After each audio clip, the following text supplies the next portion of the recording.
மகா புத்திசாலியா இருக்கிற ஒரு மனுஷன் உலகத்துல எனக்கு இந்த விஷயங்கள் என்னை பற்றி நான் படிக்க வேண்டும் அப்படின்னா அது இந்து மதம் தான் வரணும். இந்து மதத்துல வந்தால்தான் இவ்வளோ டீட்டெயில்ஸ் ஒரு இடமும் விழாத பீஸ் பீஸா கட்டி பேசும். தெளிவு அப்படி பிறக்கும். அப்படிப்பட்ட ஒரு சப்ஜெக்ட் இந்த வேதாந்தம். வேதாந்தம் ட்ரை இல்லை, இன்ட்ரெஸ்டிங்கான சப்ஜெக்ட்.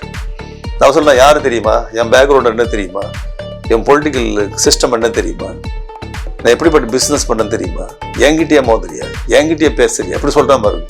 இது ஒரு சமூக ரீதியில அவன் எதையோட அட்டாச் ஆகி பேசுறான். என்னைக்காச்சும் அவன் வீட்டுல உட்காந்து இது நம்ம பத்தி படிச்சிருக்குமா? எல்லாம் ஊர் விவகாரங்களா இருக்கு, சமூக பிரச்சனைகளா இருக்கு, இதுல பொலிட்டிக்கலா இருக்கு, ஒரு உலக விவகாரங்களா இருக்கு. எல்லாம் இங்க இங்க இப்படியே மனசு வெளி உலகத்தே போறது. என்னைக்காச்சும் ஸ்டாப் பண்ணி உள்ள நம்ம திருப்பும் போது இந்த விஷயங்கள் புலப்படும். இதுதான் நம்மளை பத்தின படிப்பு. முதல் நீ உன்னை அறிந்து கொள், பிறகு இந்த உலகத்தில் ஈடுபடு. இப்படின்னு சாஸ்திரம் எப்படி சொல்றது? நம்மளை பத்தியே தெரியாம நம்முடைய ஃபங்க்ஷன் தெரியல, நம்முடைய மெக்கானிசம் தெரியல.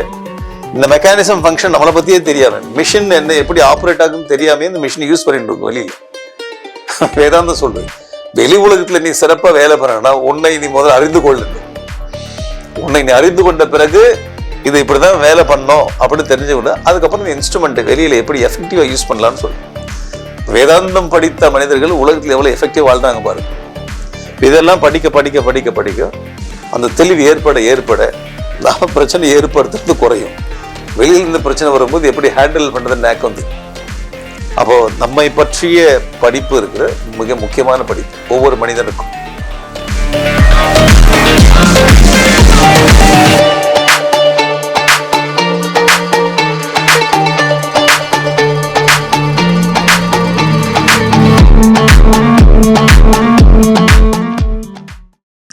அறிவோம். கைவல்ய நவநீதம் தத்துவ விளக்கப்படலம். இந்த வீடியோல நாம எந்த பாடல்களையும் படிக்க போறது இல்லை. ஒரு கான்செப்ட் புரியணும். இது புரிஞ்சதுக்கு அப்புறம் மேற்கொண்டு பாடல்களை தொடரலாம். இந்த பாடலை நம்ம கடைசி வீடியோல படிச்சிருக்கோம். ஜீவனம் ஈஸ்வரனும் வாட்சியார்த்தப்படி வேறு வேறு, லட்சியார்த்தப்படி இருவரும் ஒருவரே. இந்த விஷயத்தை அறிந்து கொண்டு பாலில் நெய் போல், பால்ல கலந்திருக்கக்கூடிய நெய், பால் கண்ணுக்கு தெரியுது, நெய் கண்ணுக்கு தெரியல. அதே போல இந்த உடல் முதலிய விஷயங்கள் கண்ணுக்கு தெரியுது, இதுக்குள்ள ஆன்மா நம்ம கண்ணுக்கு தெரியல. கண்ணுக்கு தெரியாத ஆன்மாவை இங்க நெய் போல இருக்கக்கூடிய, பால்ல நெய் போல இருக்கக்கூடிய கண்ணுக்கு தெரியாத ஆன்மாவை இந்த உடல் மனம் புத்திகள் இருந்து பிரித்து எடுத்துக்கொள். உன்னை அறிந்து, நீயே அந்த ஆன்மா என்று உன்னை அறிந்து கொண்டு நீ பிரிந்து கொள்ளே. நீ உன்னை இந்த உடல் மனம் புத்திகள் இருந்து பிரிந்து கொள்ள வேண்டும். அவர் ரெண்டு விஷயம் சொல்றார். ஒன்னு, உன்னை நீ அறிந்து கொள்ள வேண்டும். இன்னொன்று, நீ உன்னை பிரித்து எடுத்துக் கொள்ள வேண்டும். அப்ப கண்ணுக்கு தெரியுது எது என்ன? இந்த உடல் மனம் புத்தி. கண்ணுக்கு தெரியாதது ஆன்மா. எப்படின்னா, கண்ணுக்கு தெரியக்கூடிய பால், கண்ணுக்கு தெரியாத நெய். அவ தெரிகின்ற விஷயமாகிய பால்ல இருந்து தெரியாத கண்ணுக்கு புலப்படாமல் இருக்கக்கூடிய நெய் எப்படி பிரித்து எடுக்கிறோமோ அதே போல இந்த சரீர மனோபுத்திகள் இருந்து நமக்கு கண்ணுக்கு புலப்படாமல் இருக்கக்கூடிய ஆன்மாவை பிரித்து எடுத்துக் கொள்ள வேண்டும். ரெண்டு விஷயம். ஒன்று, உன்னை நீ அறி, மற்றொன்று உன்னை நீ பிரித்துக்கொள். ரெண்டு விஷயத்த சொன்னார். இப்போ என்னை நான் அறிந்து கொண்டேன், நிறைய படிச்சிருக்கு, புரிஞ்சது. ஆன்மான்ற ஒரு விஷயம் இருக்கு, அதுதான் நான் நிஜஸ்வரம் புரிந்து கொண்டோம். இப்ப அடுத்தது, என்னை எதிலிருந்து நான் பிரிந்து கொள்வது அல்லது பிரித்து கொள்வது அப்படின்னா, அந்த எதிலிருந்து நாம் நம்மை பிரித்து கொள்ள வேண்டும் அப்படின்றதுக்கு ஒரு விஷயம் இருக்கு. அதை நம்ம படிச்சுட்டு மேல பாடல்களை தொடரலாம். எதிலிருந்து நம்மை நாம் பிரித்து கொள்ள வேண்டும்னா, பஞ்ச கோஷத்திலிருந்து நம்மை நாம் பிரித்து கொள்ள வேண்டும். அப்ப பஞ்ச கோஷம்னா என்ன? அடுத்த கேள்வி. 5 விதமான கோஷங்கள்னா தமிழ்ல உரைன்னு சொல்றோம், கவர் பண்ணிருக்கு. ஆங்கிலத்துல ஷீத்னு சொல்றோம். 5 விதமான கோஷங்கள் ஒவ்வொரு ஜீவனுக்கும் இருக்கு. படைப்பிலே அப்படிதான் இருக்கு. அது என்ன? முதல் கோஷம் அன்னமய கோஷம், உரை, ஒரு கவர் போட்டிருக்கு, ஸ்தூலமா இருக்கு, அன்னமயம். இரண்டாவது பிராணமய கோஷம், மூணாவது மனோமய கோஷம், நான்காவது விஞ்ஞானமய கோஷம், ஐந்தாவது ஆனந்தமய கோஷம். ஒவ்வொரு வேதாந்த மாணவர்களுக்கும் இது ரொம்ப ஃபெமிலியரா தெரிஞ்சிருக்கணும். இந்த 5 விதமான கோஷங்கள் அடிக்கடி படிப்போம். அன்னமயம், பிராணமயம், மனோமயம், விஞ்ஞானமயம், ஆனந்தமய கோஷம். கோஷம்னா ஒரு கவர், ஒன்னோட ஒன்று சட்டிலா இருக்கு, சூக்ஷமா இருக்கு. 5 விதமான கோஷம். இதெல்லாம் என்ன அப்படின்னா, இந்த அன்னமய கோஷம்னா இந்த உடல், இந்த ஸ்தூல உடல் தான் அன்னமய கோஷம்னு பேரு. இந்த உடம்பு இருக்கு, ஒவ்வொருத்தருக்கும் இருக்கக்கூடிய உடல் தான் அன்னமய கோஷம். இந்த ஸ்தூல உடலை இந்த கோஷம்னு நம்ம ஒரு லிஸ்ட் போட்டு படிச்சோம் அப்படின்னா இந்த ஸ்தூல உடலை அன்னமய கோஷம்னு சொல்றோம். இல்ல இந்த அன்னமய கோஷத்தை ஸ்தூல உடல்னு சொல்றோம். ஸ்தூலமா இருக்கக்கூடிய உடல் கண்ணுக்கு தெரியுது. இது நம்ம சாப்பிடுறோம். அன்னம்னா சாப்பாடு. சாப்பாட்டுனாலே இது வளருது. சாப்பாட்டுனாலே ஸ்திரமா இருக்கு. அதுக்கப்புறம் செத்து போன பிறகு மற்ற ஜீவராசிகளும் செடி கொடி மரங்களுக்கு உரமா போறது, இல்லை நாய் நரிகளுக்கு சாப்பாடா போறது. அப்ப அன்னத்திலேயே இருந்து அன்னத்தினால் வளர்ந்து அன்னத்திலேயே ஸ்திரமாக இருந்து அன்னத்துக்காக போகிறது மற்ற ஜீவர்களுக்கு. அதனால இந்த அன்னமய கோஷம்னு பேர். அதுக்கு இன்னொரு பேர் ஸ்தூல தேகம் அல்லது ஸ்தூல சரீரம். இந்த பிராணமய கோஷம்னா என்ன அப்படின்னா பஞ்ச பிராணன்கள் கர்மேந்திரியங்கள் கலந்தது. 5 விதமான கர்மேந்திரியங்கள் படிச்சிருக்கோம். 5 விதமான பிராணன்கள். இந்த 5 விதமான பிராணங்கள் என்ன அப்படின்னு இப்ப படிக்கலாம். இந்த பஞ்ச பிராணங்களும் கர்மேந்திரியம் கலந்த ஒரு நிலை இருக்கு. அதுக்கு பேரு பிராணமய கோஷம்னு பேர். அடுத்ததாக மனோமய கோஷம். மனோமய கோஷம் மனமும் ஞானேந்திரியங்களும் கலந்தது. வெறும் ஞானேந்திரியங்கள் மட்டும் இல்லை, இந்த ஞானேந்திரியங்கள் மனதோடு சேரும் போது இருக்கக்கூடிய ஒரு நிலை இருக்கிறது, அந்த கூட்டமைப்பு இருக்கு. அதுக்கு பேரு மனோமய கோஷம்னு பேர். அடுத்து விஞ்ஞானமய கோஷம்னா என்ன அப்படின்னா புத்தியும் ஞானேந்திரியம் சேர்ந்தது. இந்த புத்தி என்றது என்னென்ன நிச்சயாத்மிகா, நிச்சயம் பண்ணும் ஒரு பொருள் இது நல்லது கெட்டதுன்னு அது அனலைஸ் பண்ணி நிச்சயம் பண்ணது, அது புத்தின்னு பேரு. புத்தியும் ஞானேந்திரியங்களும் சேர்ந்த ஒரு நிலை விஞ்ஞானமய கோஷம். மனோமய கோஷம் மனமும் ஞானேந்திரியமும் கலந்தது. மனத்துக்கு புத்திக்கு என்ன டிஃபரன்ஸ்? புத்தி ஸ்திரமா ஒரு விஷயத்தை டிசைட் பண்றது, மனசு ஆசிலேட் ஆகுறது. சங்கல்ப விகல்ப ஆத்மகம் மனஹா. இது நல்லதா இது கெட்டதா இது இப்படி இருக்குமோ அப்படி இருக்குமோ அது ஆசிலேட் ஆகும்போது மனசு, எமோஷனலா இருக்கும்போது மனசு நிச்சயம் பண்றது. அனலிட்டிக்கலா இருக்கிறது அது புத்தின்னு பேர். மனசோடு இந்திரியங்கள் சேர்ந்தால் மனோமயம், புத்தியோடு ஞானேந்திரியங்கள், இந்திரியங்கள்ல ஞானேந்திரியங்கள், புத்தியோடு ஞானேந்திரியங்கள் சேர்ந்தால் அது விஞ்ஞானமய கோஷம். அடுத்ததாக ஆனந்தமய கோஷம்னா என்ன? அஜ்ஞானம். ஆன்மாவை பற்றி நமக்கு அஜ்ஞானம் இருக்கு, அந்த அஜ்ஞான நிலை, அந்த அஜ்ஞானம் இருக்கு, அந்த அஜ்ஞானம் ஆனந்தமய கோஷம்னு பேர். அப்ப இந்த 5 கோஷங்களை இப்படி புரிந்து கொள்ளலாம். 5 கோஷங்களுக்கு என்ன ஒரு மீனிங், என்ன அர்த்தம் அப்படின்னா இப்படிதான் அர்த்தம். அப்ப அன்னமய கோஷம்ன்றது ஸ்தூல உடல், பிராணமய கோஷம்ன்றது பஞ்ச பிராணங்களும் கர்மேந்திரியங்களும். பிராணன ஆக்டிவா இருக்கிறது, அதனால கர்மேந்திரியத்தை சேர்த்திருக்காரு. வாயுக்கள், 5 விதமான வாயுக்கள் 5 விதமான வேலைகளை செய்யறது, அதெல்லாம் கர்மேந்திரியம். வேலை செய்யும் போது கர்மேந்திரியம் ஆக்டிவா இருக்கு, கர்மேந்திரத்தை சேர்த்திருக்காரு. மனோமயம் எமோஷனலா இருக்கிறது, எமோஷனலா இருக்கும்போது அது அறிவோட ஞானேந்திரியங்களோடு சம்பந்தப்பட்டிருக்கு, அதெல்லாம் ஞானேந்திரியங்களை மனதோடு சேர்த்திருக்கிறார். விஞ்ஞானமய கோஷம் புத்தியும் ஞானேந்திரியங்களும் கலந்திருக்கு. அது எதோடு சேர்ந்திருக்கு பாருங்க, எந்த விதமான ஆக்டிவிட்டியை பேஸ் பண்ணி அழகான ஒரு கட்டமைப்பு. அப்ப ஆனந்தமய கோஷம் அஜ்ஞானம். இது விளக்கம். இது 5 விதமான கோஷங்கள். இந்த 5 விதமான கோஷங்கள்லாம் என்ன அப்படின்னு கேட்டோம்னால் இது இதனுடைய விளக்கங்கள்.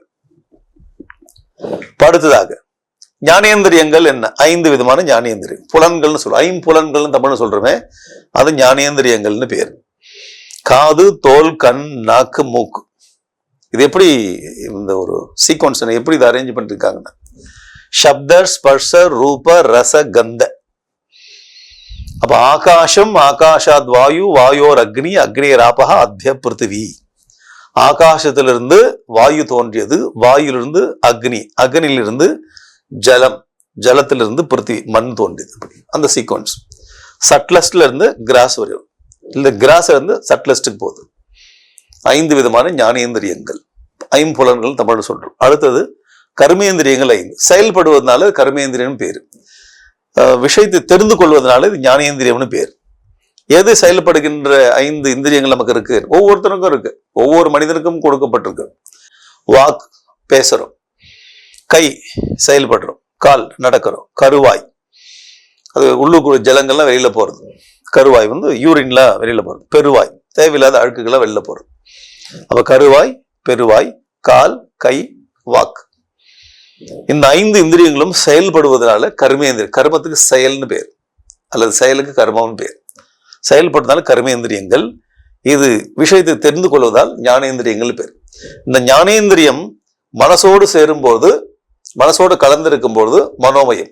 இந்த ஞானேந்திரியங்கள் புத்தியோடு கலந்திருக்கும் போது விஞ்ஞானமயம். இந்த கர்மேந்திரியங்கள் பிராணோடு சேர்ந்து இருக்கும் போது பிராணமயம். இவ்வளவு புரிஞ்சது இல்லையா? அப்ப அடுத்த ஒரு விஷயத்தை படிப்போம். பஞ்ச பிராணன்கள். இப்ப கர்மேந்திரியங்கள் 5 பார்த்தோம், ஞானேந்திரியங்கள் 5 பார்த்தோம். பஞ்ச பிராணன்கள், பிராணன்கள் பஞ்ச 5.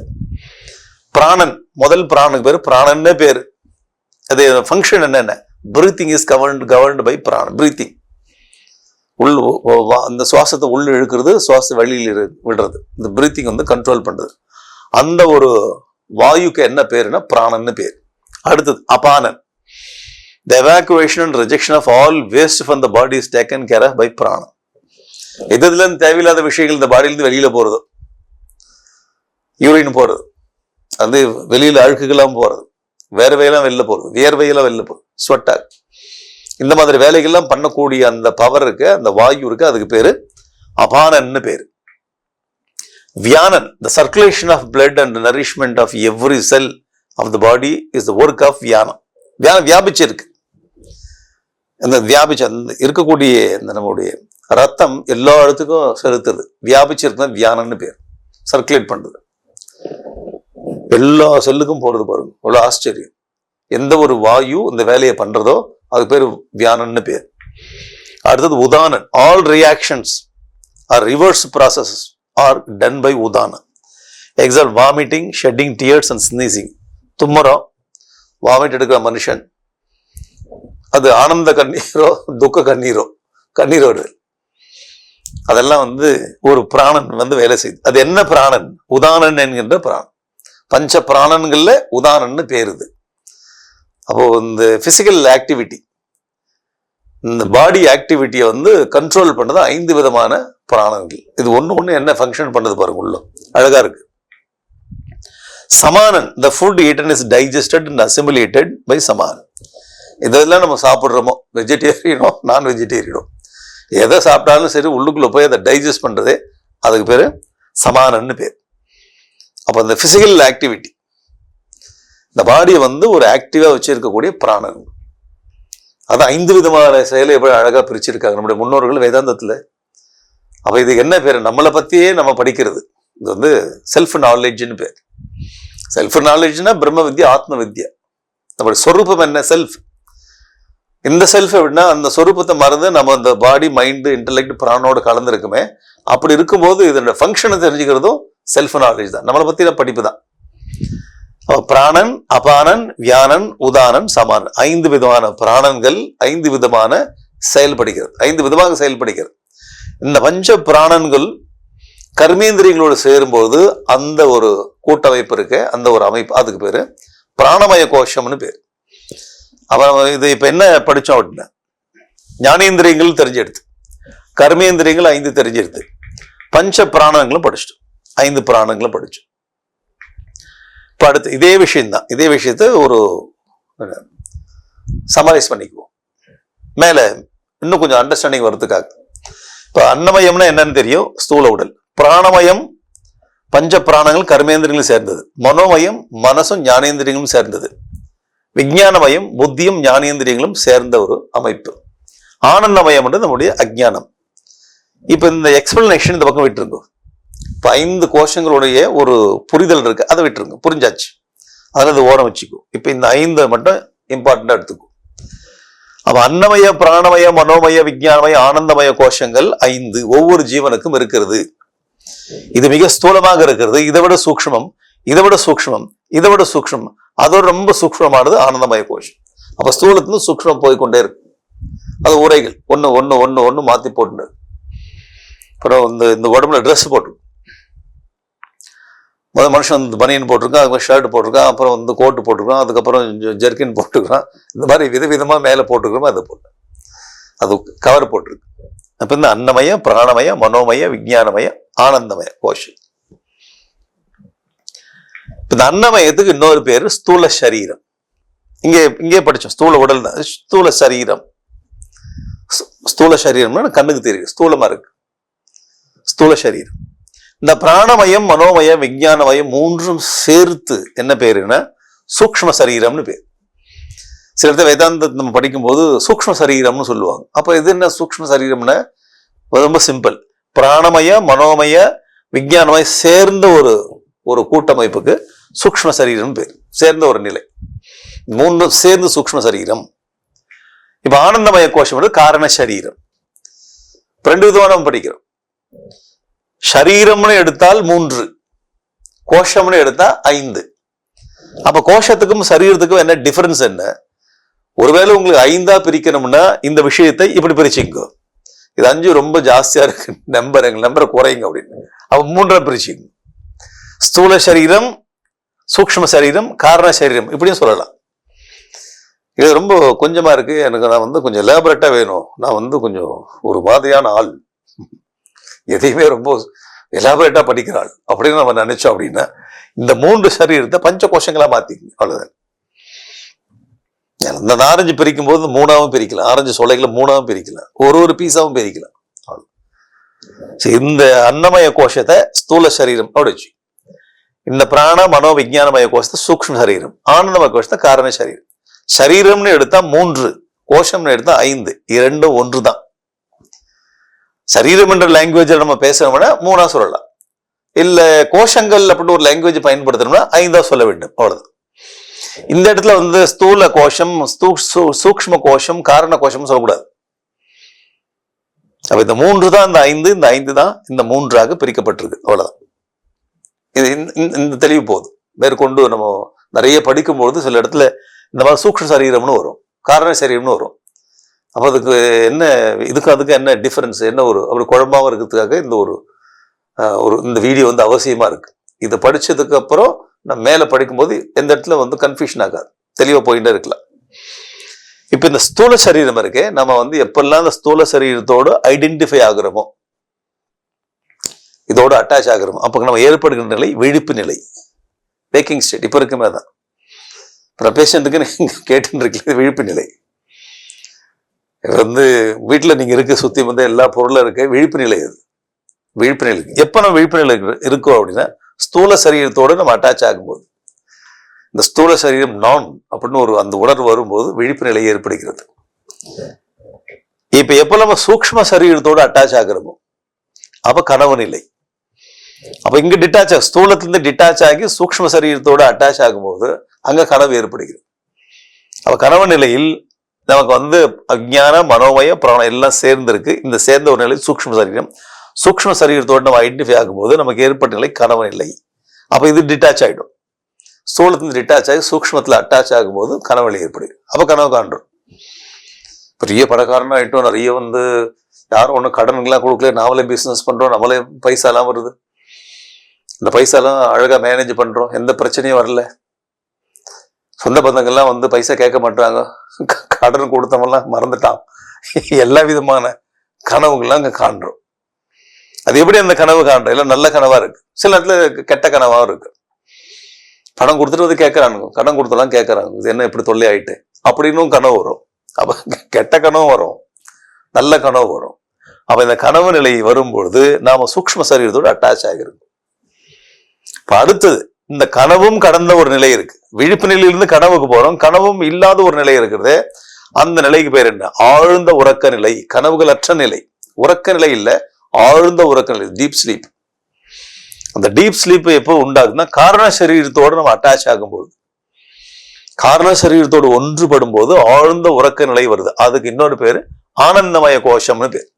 கோஷம்னு சொன்னா ஆனந்தமயம், சரீரம்னு சொன்னா அதுக்கு காரண சரீரம், நிலைன்னு சொல்லும் போது ஆழ்ந்த உறக்க நிலை. அப்ப 3 விதமான நிலைகள் நமக்கு ஏற்படுகிறது ஒவ்வொரு மனிதனுக்கும். அது என்ன? விழிப்பு நிலை, கனவு நிலை, ஆழ்ந்த உறக்க நிலை. உலகத்துல எந்த பிலாசபி பேசாது.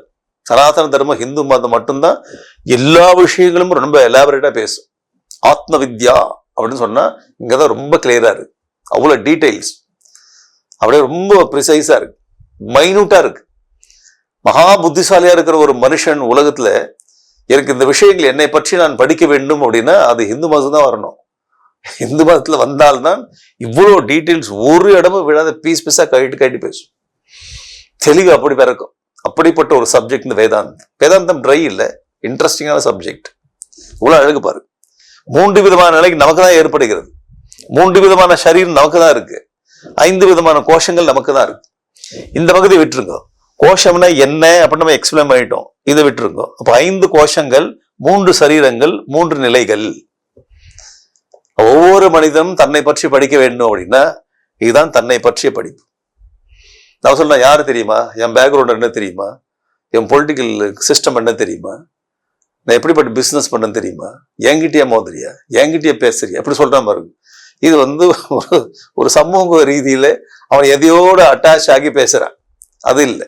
நான் யார் தெரியுமா அப்படின்னா, நான் பஞ்சகோஷம். நான் யார்? 3 சரீரம். எனக்கு ஏற்படுகின்ற நிலைகள் என்ன? 3 நிலைகள். இந்த மாதிரி வேதாந்தத்துக்குள்ள போய் படிப்புல போய் இந்த பிலாசபிக்கல் தாட்ஸ் நம்ம என்டர்டெயின் பண்ண சமூகத்தோட பிரச்சனைகளை குறைய இதுல ஆன்மீகத்துல முன்னேறி போகும். எவ்வளவு அழகான ஒரு நாலேஜ் வரும். அப்போ உன்னை நீ அறிவாய், உன்னை நீ அறிந்து கொண்டு அப்படின்னா, என்னை நான் அறிந்து கொள்வதுன்னா என்னது என்ன? பஞ்ச கோஷங்கள், 3 சரீரங்கள், விழிப்பு நிலை, கனவு நிலை, ஆழ்ந்த 3 நிலைகள். என்னைக்காச்சும் நம்ம வீட்டுல உட்காந்து இது நம்ம பத்தி படிச்சிருக்குமா? எல்லாம் ஊர் விவகாரங்களா இருக்கு, சமூக பிரச்சனைகளா இருக்கு, இதுல பொலிட்டிக்கலா இருக்கு, ஒரு உலக விவகாரங்களா இருக்கு. எல்லாம் இங்க இப்படியே மனசு வெளி உலகத்தையே போறது. என்னைக்காச்சும் ஸ்டாப் பண்ணி உள்ள நம்ம திருப்பும் போது இந்த விஷயங்கள் புலப்படும். இதுதான் நம்மளை பத்தின படிப்பு. முதல் நீ உன்னை அறிந்து கொள், பிறகு இந்த உலகத்தில் ஈடுபடு அப்படின்னு சாஸ்திரம் எப்படி சொல்றது? நம்மளை பத்தியே தெரியாம நம்முடைய ஃபங்க்ஷன் தெரியல, நம்முடைய மெக்கானிசம் தெரியல. இந்த மெக்கானிசம் ஃபங்க்ஷன் நம்மளை பத்தியே தெரியாம, மிஷின் என்ன எப்படி ஆப்ரேட் ஆகுன்னு தெரியாம இந்த மிஷினை யூஸ் பண்ணிட்டு இருக்கும் வெளியில. வேதாந்தம் சொல்றது, வெளி உலகத்துல நீ சிறப்பா வேலை பண்ணனா உன்னை நீ முதல்ல அறிந்து கொள்ளு. உன்னை நீ அறிந்து கொண்ட பிறகு இது இப்படிதான் வேலை பண்ணோம் அப்படின்னு தெரிஞ்சுக்கொண்டு அதுக்கப்புறம் இந்த இன்ஸ்ட்ருமெண்ட் வெளியில எப்படி எஃபெக்டிவா யூஸ் பண்ணலாம்னு சொல்லுது. வேதாந்தம் படித்த மனிதர்கள் உலகத்துல எவ்வளவு எஃபெக்டிவ் வாழ்றாங்க பாருங்க. அது நமக்கு தெரியல, இன்ஸ்ட்ருமெண்ட் எப்படி வேலை பண்ணணும்னு தெரியல. அதனால நம்ம வெளியில பல இடத்துல பிரச்சனைகளுக்கு மாற்றோம். பிரச்சனை நம்ம தேடி வருது, நாமளே பிரச்சனை கிரியேட் பண்ணிக்கிறோம். பிரச்சனை தேடி வருது, தேடி வருகின்ற பிரச்சனை எப்படி ஹேண்டில் பண்ண தெரியல. இதை நமக்கு ஹேண்டில் பண்ண தெரியாத நம்ம பிரச்சனை கிரியேட் பண்ணிக்கிறோம். இதெல்லாம் படிக்க அந்த தெளிவு ஏற்பட நாம பிரச்சனை ஏற்படுத்துறது குறையும். வெளியில இருந்து பிரச்சனை வரும்போது எப்படி ஹேண்டில் பண்றதுன்னு நேக்கம் தெரியும். அப்போ நம்மை பற்றிய படிப்பு இருக்கிற மிக முக்கியமான படிப்பு ஒவ்வொரு மனிதனுக்கும். அந்த படிப்புக்கு பேர் வேதாந்த படிப்பு. இல்லை, அது ஆத்ம வித்யைன்னு பேர். உன்னை நீ அறிந்து கொண்டு பிரிந்து கொள்ளேன்னு சொன்னாரு. இப்படி அறிந்து கொள்ள வேண்டும். இதுல இருந்து நம்ம பிரிந்து கொள்ளணும். இந்த விஷயங்களை நம்ம பிரித்து கொள்வதற்காக இதை முதல்ல அறிந்து கொள்ள வேண்டும். அப்ப உன்னை நீ அறிந்து அப்படி சொல்லுவது, உன்னை நீ அறிந்துன்னு சொல்லும் போது ஆத்மஸ்வரூபம் தான், அதுதான் நிஜமான உண்மை அறிவது. ஆனா எந்த விதமான ஒரு கருவிகளை நம்ம மாட்டியிருக்கோம் அப்படின்னா, அந்த கருவிகள் மாட்டிருக்கக்கூடிய கருவிகள் அறிந்தால்தான் அந்த கருவிகள் நம்ம பிரித்து கொள்ள முடியும். அதனால இந்த படிப்பு அவசியம். அப்ப 5 விதமான கோஷங்கள், 3 விதமான சரீரங்கள், 3 விதமான நிலைகள். இது கிளியர். இப்ப அதே விஷயத்த இங்க நம்ம ரிவைஸ் பண்றோம். ஏன்னா இன்னொரு விஷயம் படிக்கிறதுக்காக. இப்ப இதெல்லாம் நமக்கு தெரியும். அன்னமயம்னா ஸ்தூல சரீரம், பிராண மனோ விஞ்ஞானமயம்னா சூக்ஷ்ம சரீரம், ஆனந்தமயம் காரண சரீரம் நமக்கு தெரியுது. விழிப்பு நிலை படிச்சோம், கனவு நிலை படிச்சோம், ஆழ்ந்த உறக்க நிலை. இப்போ இது நமக்கு ஏற்படுகின்ற நிலைகள், நமக்கு இருக்கக்கூடிய சரீரங்கள், அது நமக்கு இருக்கக்கூடிய கோஷங்கள். இது தெரிஞ்சு கிளியரா இருக்கு. இப்ப நம்மளை பத்தின விஷயங்கள் நமக்கு தெரிந்து விட்டது. இப்ப இந்த பஞ்சகோஷங்களை கடந்து இருக்கிறதே அதுதான் ஆன்மா, சத்தியம், ஞானம், அனந்தம். சத்து சித்த ஆனந்தமாக நம்ம உள்ளுக்குள்ள இருக்கிறதே இதுதான் நெய், இதுதான் பால், இதுதான் நெய். அப்ப இந்த பால்ல இருந்து நம்ம நெய்யாகிய நம்ம பிரித்து கொள்ள வேண்டும். அப்போ உன்னை அறிந்து நீ பிரிந்து கொள்ள, உன்னை அறிந்து இத நம்ம நிஜஸ்வரூபத்தை அறிந்து கொள்ள வேண்டும். இது அறிந்து கொண்டோம். இது அறிந்து கொண்ட பிறகு நாம் இல்லாத விஷயத்துல நாம இப்ப இன்வால்வ் ஆயிருக்கோம். இப்ப அன்னமயத்துல இன்வால்வ் ஆகிருக்கோம். பிராணமயம், மனோமயம், விஞ்ஞானமயம், மனதெல்லாம் இன்வால்வ் ஆகி அன்னமயத்துல இன்வால்வ் ஆகும்போது நான் குண்டு, நான் ஒல்லியா இருக்கேன், நான் அழகா இல்லை, நான் அழகு இல்லை. இது அன்னமய ப்ராப்ளம். பிராணமயம் எதை தின்னாலும் செரிக்கல, பிராணமயம். எதை குடிச்சாலும் அப்படியே டம்முன்னு இருக்கு வயிறு, பிராணமயம். மனோமயம் ஒண்ணுமே புரியல, இந்த உலகத்துல என்ன நடக்கிறதுன்னு ஒன்றும் புரியல. எல்லாம் ஒரே என்னை சுத்தி இருக்கிற மனுஷர்கள் நல்லவர்களாக இல்லை. உலகத்துல யார் நல்லவன்? நான் மட்டும்தான். மனோமயம் கன்ஃபியூஷன், இதுல ஒரு குழப்பங்கள் ஜாஸ்தி, எமோஷன்ஸ். ஒண்ணுமில்ல, சின்ன சின்ன விஷயத்துக்கு எமோஷன் ஆகும். புத்தி விஞ்ஞானமயம், புத்தியில குழப்பம் இருக்கு, தெளிவு இல்லை, எல்லாம் ஒரே குழப்பமா இருக்கு, எப்படி முடிவு எடுக்குன்னு தெரியல. விஞ்ஞானம். ஆனந்தமயம், எப்ப பாரு ஒரு மாதிரி டல்லா இருக்கு, எதுவும் செய்யணும்னு தோணல, தூக்கமா வருது. இந்த பஞ்ச கோஷங்கள் நம்ம மாட்டி இருக்கிறதுனால இந்த பஞ்ச கோஷங்கள் நமக்கு பிரச்சனை கொடுக்கறது. எப்படி இருக்க ஒவ்வொரு நிலையில ஒவ்வொரு நேரத்துல ஒவ்வொரு கோஷத்துல மாட்டிக்கொண்டு அவசப்படுறோம். வேதாந்தம் சொல்றது நிஜஸ்வரூபமாகி உன் ஆத்மஸ்வரூபத்தை அறிந்து கொண்டு இதை கூட இருக்கும்போது இருந்து பிரிச்சுக்கோண்டு, கூட இருக்கும்போது அது டிட்டாச் ஆயிடும். அன்னமயத்துல இருக்கும் டிட்டாச் ஆகு, பிராணமத்தை டிட்டாச்மெண்ட், மனோமய விஞ்ஞானம் ஆனது இதெல்லாம் டிட்டாச் ஆகி உன் நிஜஸ்வரூபத்துல போய் உட்காரு. அதுதான் ஆன்ம சாதனைன்னு பேரு. ஆன்ம சாதனைன்னா என்ன? நிஜஸ்வரூபத்தை அறிந்து கொண்டு நிஜமில்லாத ஸ்வரூபத்தை அறிந்து கொண்டு இந்த நிஜமில்லாத ஸ்வரூபத்தில் என்னை பிரித்து கொண்டு நிஜஸ்வரூபத்தில் அமர வேண்டும். இதுதான் ஆத்ம ஸ்திதின்னு பேரு, ஆத்ம விசாரம்னு பேரு, ஆன்ம சாதனைன்னு பேரு. இதுதான் ஹையஸ்ட் சாதனை. கோவிலுக்கு போறோம், ஜபம் இருக்கிறோம், விரதம் இருக்கோம், இதெல்லாம் ப்ரிலிமினரி ஸ்டெப். நிறைய பாராயணம் பண்றோம், இதெல்லாம் ப்ரிலிமினரி அவசியம்தான். ஒரு ஜீவன் முன்னுக்கு வரதுக்கு ஆரம்ப கட்டத்தில் அவசியம். அதுக்கப்புறம் போக போக உயர்ந்த நிலையை அடையும் பொழுது இந்த பஞ்ச கோஷங்கள் என்னன்னு தெரிந்து கொண்டு இதிலிருந்து அவன் தன்னை பிரித்து கொண்டு இதில் போய் அமர வேண்டும். அதில் அமர்ந்து அதை ரியலைஸ் பண்ணும்போது தான் ரியலைஸ் ஆகும், இந்த சம்சாரத்தில் விடுபடுகிறான். அப்ப இதை அறிந்து கொண்டு இதிலிருந்து பிரிந்து கொள்வாய் அப்படின்னு சொன்னார். ஸ்தூல சூக்ஷ்ம காரண சரீரத்துக்கு அப்பாற்பட்டது அந்த பரம்பொருள், அந்த மெய்ப்பொருள், அது ஆத்மா. 3 நிலைகளுக்கு சாட்சி. அப்ப அந்த அவஸ்தாத்திரைய சாட்சின்னு சொன்னாலும், 3 சரீரங்களுக்கு அப்பாற்பட்டதுன்னு சொன்னாலும், 3 சரீரங்கள் அற்றதுன்னு சொன்னாலும், பஞ்சகோஷங்களை கடந்தது சொன்னாலும் ஒன்றுதான். பஞ்சகோஷ அதீத அவஸ்தாத்திரைய சாட்சி 3 சரீரங்கள் அற்றது. அவ 3 நிலைகளுக்கு சாட்சியாக இருப்பதும் 3 சரீரங்களை அற்றது எதுவும் பஞ்ச கோஷங்களை கடந்த எதுவோ அது ஆன்மா, அதுதான் மெய்ப்பொருள். உண்மை நீ அறிந்து கொண்டுனா இதுதான். இங்க 3 ஆன்மா இல்ல, ஒரே ஆன்மா தான்.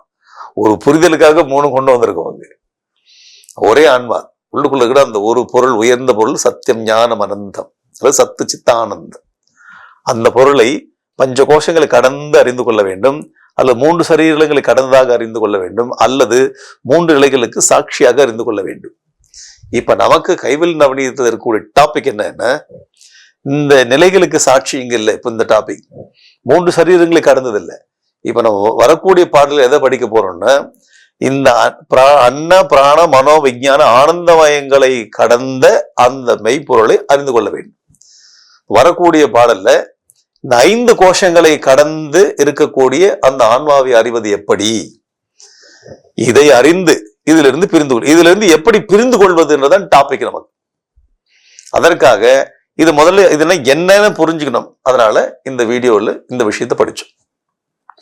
அப்ப இந்த வீடியோல ரொம்ப கிளியர் ஆயிட்டு நமக்கு, பஞ்ச கோஷங்கள்னாலும் 3 சரீரங்கள்னாலும் 3 நிலைகள்னாலும் இது ஒரே விஷயம்தான். 3 நிலைகள் 3 சரீரங்களால ஏற்படுகிறது. இந்த 3 சரீரங்கள் பஞ்ச கோஷங்களாக பிரிந்திருக்கிறது. அப்ப வரக்கூடிய பாடல்ல 3 சரீரங்களிலிருந்து பிரிவது எப்படின்னு பேசல அவரு. இந்த 3 நிலைகளுக்கு சாட்சி எதுன்னு பேசல.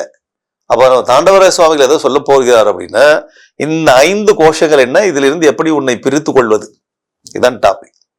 அப்புறம் அடுத்த டாபிக் பஞ்ச கோஷங்கள் ஆன்மா அன்று. பஞ்ச கோஷங்கள் ஆன்மா அன்றுனா முதல்ல ஆன்மான என்ன அது படிச்சுட்டோம். பஞ்ச கோஷங்கள் என்ன அதுல இருந்து எப்படி பிரித்து கொள்வது, இதுதான் சப்ஜெக்ட் மேட்டர்.